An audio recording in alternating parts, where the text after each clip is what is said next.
Hello, welcome once again to the crowdfunding diaries. It's been an interesting few days. We've gone up now to 12% funding. It's been slow progress, but again it's been interesting progress. It's been interesting because several people have commented on the book and on the history, on the research. One guy even took a very close interest in the Commonwealth War Graves Commission photo of an exhumation team working on the Flanders battlefield in 1919. At least it's 1919 according to their records. That's the War Graves Commission.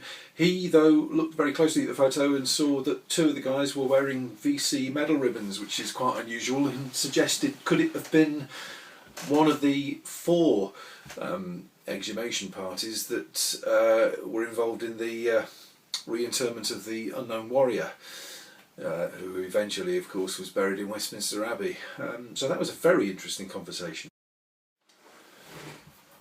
Other conversations, on the other hand, have been slightly less rewarding, shall I say.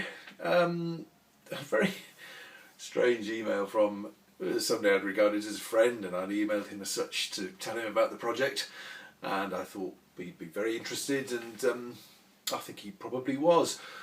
What he wasn't interested in was the crowdfunding. In fact, he was quite hostile about the whole concept. Claimed he had a thing about it. What's in it for the investor?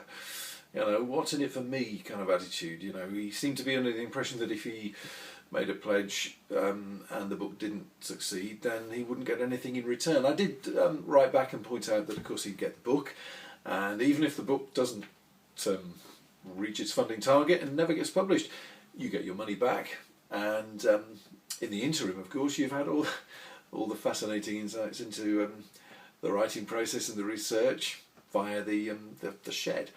But no, he wasn't going to be persuaded.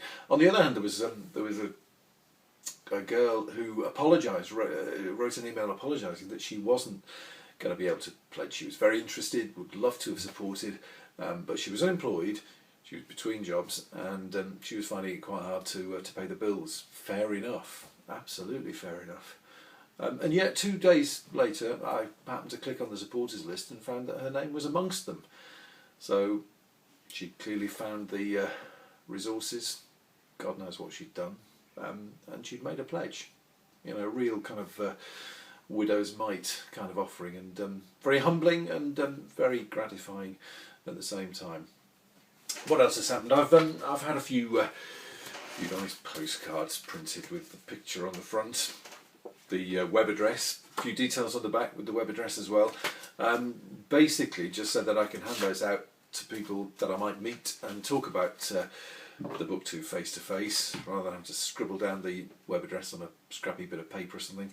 I can hand them a card, and you know, fingers crossed, that's going to make a bit of difference. But we'll see. We'll wait and see. Until next time.